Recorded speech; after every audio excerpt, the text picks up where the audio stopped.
Friends, welcome to old style learning. और आज हम देखने वाले हैं सो एंड टू के बीच का difference. For example, the company is so successful. वो कंपनी बहुत सक्सेसफुल है। The water is too cold. पानी बहुत ठंडा है। इन दोनों ही सेंटेंस में हमने बहुत का यूज़ किया, जिसका कि मतलब होता है वेरी। सो एंड टू है, हम वेरी की जगह पर यूज़ करते हैं, पर दोनों सेंटेंस के मीनिंग बहुत अलग हैं। कंपनी बहुत सक्सेसफुल है, हम यहाँ पे पॉजिटिव तरीके से बोल रहे हैं। पानी बहुत ठंडा है, हम यहाँ नेगेटिव तरीके से बोल रहे हैं। दूसरे डिफरेंसेस है, वही सारे डिफरेंसेस आज हम इस लेसन में समझने वाले हैं। मैंने इन्हें 3 पार्ट में डिवाइड किया है, सो वर्सेस टू, जहाँ पर कि सो को अलग तरीके से यूज़ किया जाता है और टू को अलग तरीके से यूज़ किया जाता है। सो एंड टू, जहाँ पर सो को यूज़ करने का तरीका एंड टू को यूज़ करने का तरीका सेम है और सेंटेंस के मीनिंग भी सेम होते हैं। आप इन दोनों में से कुछ भी यूज़ कर सकते हैं। और थर्ड है, सो के साथ हम दैट का यूज़ करते हैं एंड टू के साथ हम TO2 का यूज़ करते हैं। फर्स्ट हम देखते हैं सो वर्सेस टू। सो हम कब यूज़ करते हैं, टू कब यूज़ करते हैं और उनका सेंटेंस में क्या मीनिंग होता है। तो सो मोस्टली देखा जाए, जब हम वेरी की जगह पर सो का यूज़ कर रहे हैं तो सो रिप्रेजेंट करता है किसी पॉजिटिव इम्पैक्ट को, आपके पॉजिटिव इमोशन को, इमेजिनेशन को, या किसी भी सेंटेंस में जब आपको पॉजिटिविटी बतानी है तब आप सो का यूज़ करते हैं। बेसिकली ये कहें कि जब कोई सेंटेंस आप बोल रहे हैं, उसको बोलते समय आप बहुत खुशी महसूस कर रहे हैं, तब या वो सेंटेंस आपको बहुत खुश कर दे रहा है, वो बात आपको बहुत खुश कर दे रही है, तब आप सो का यूज़ करेंगे। On the other hand, too का यूज़ हम करते हैं जब हम किसी भी बात को नेगेटिव तरीके में हमें बताना है, तब हम टू का यूज़ करेंगे। For example, the painting is so beautiful. वो पेंटिंग बहुत सुंदर है। इसने पेंटिंग इज़ ब्यूटिफुल, उसकी खूबसूरती ने आपको खुश किया, इसलिए आपने यहाँ पर सो का यूज़ किया। बट इट्स टू एक्सपेंसिव, उसका प्राइस देखकर आप सैड हो गए, इसीलिए आपने यहाँ पर टू यूज़। हमारा next example, the soup is so tasty but it's too hot to have right now. Soup बहुत टेस्टी है पर वो बहुत गर्म है, इसलिए हम उसे अभी नहीं खा सकते। आपने देखा, दोनों ही जगह पर हमने बहुत का यूज़ किया, पर दोनों का सेंटेंस में उस बहुत का जो इम्पैक्ट है वो डिफरेंट है। The shirt is too small but so pretty. Okay, वो शर्ट बहुत स्मॉल है, ये आपको पसंद नहीं आया, लेकिन वो शर्ट बहुत सुंदर है, इस बात से आप एग्री करते हैं, इसीलिए आपने यहाँ पर सो का यूज़ किया। सो को बेसिकली हम इस तरीके से कह सकते हैं कि सो के साथ हम किसी भी एडजेक्टिव, जैसे कि टेस्टी, ब्यूटीफुल, किसी भी आप एडजेक्टिव की जब आप बात कर रहे हैं तब आप सो का यूज़ करते हैं। ओके, प्रिटी, उसके पहले आप सो का यूज़ कर सकते हैं।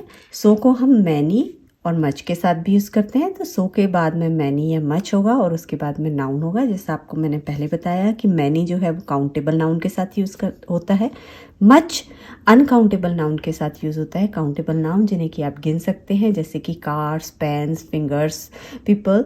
मच जैसे कि इमोशन, लिक्विड, शुगर, सॉल्ट, जिन्हें कि आप काउंट नहीं कर सकते, यहाँ पर हम मच का यूज़ करते हैं। इसमें हम देखते हैं, for examples, I have so much homework today. She has so many black shoes. She has so many black shoes. आपको स्टार्टिंग में बताया था कि सो और टू के बहुत अलग अलग यूजेस हैं। अब हम सो और टू को डिफरेंट तरीके से कैसे यूज़ करते हैं वो देखते हैं। सो और टू को जब आप किसी भी पॉजिटिव स्टेटमेंट के साथ में एग्री कर रहे हैं, किसी की बात से आप सहमत हैं, तब आप सो एंड टू का यूज़ करते हैं। जब आप किसी भी थर्ड पर्सन की बात से एग्री कर रहे हैं, जैसे कि उसने कहा आई need more money, first person says so do I, मुझे भी और पैसा चाहिए, आप उसकी बात से एग्री कर रहे हैं। Person B, I need more money to.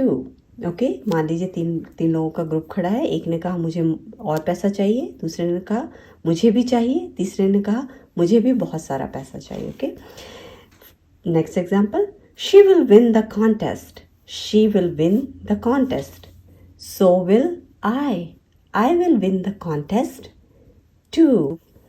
He drives carefully, so do I, मैं भी केयरफुली ड्राइव करता हूँ, I drive carefully too. आपको ये याद रखना है, जब आप सो और डू को किसी के साथ एग्री होने के टाइम पर यूज़ करना वर्ब के फॉर्म का यूज़ किया है, आपको रिप्लाई उसी वर्ब फॉर्म में ही करना है, आप वर्ब का फॉर्म चेंज नहीं कर सकते। ओके, जैसे ही ड्राइव्स तो आप यहाँ डू का यूज़ करेंगे। अगर उसने लिखा होता he drove carefully then so did I. इसका मतलब है कि आप उस समय पे जब उसने केयरफुली ड्राइव किया, आपने भी उस समय पर केयरफुली ड्राइव किया। तो आपको ये बात याद रखनी है कि वर्ब का फॉर्म यहाँ पर चेंज नहीं।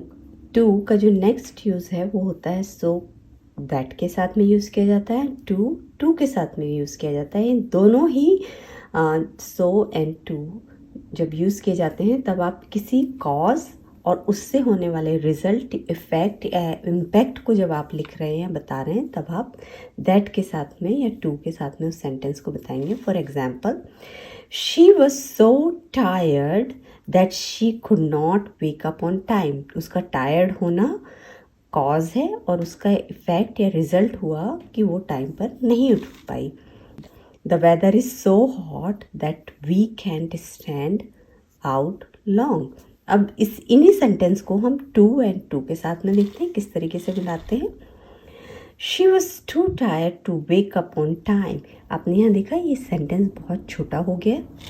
जब आपको किसी भी सेंटेंस को इलॉबरेट करके बताना है तब आप सो एंड दैट का यूज़ करेंगे, अदरवाइज आप टू एंड टू का यूज़ करेंगे। She was too tired to wake up on time.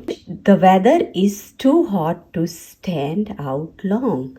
Okay, यहाँ पर आपने देखा, यहाँ पर नेगेटिव जो नॉट वर्ब के साथ में हमने यहाँ पर नॉट का यूज़ किया।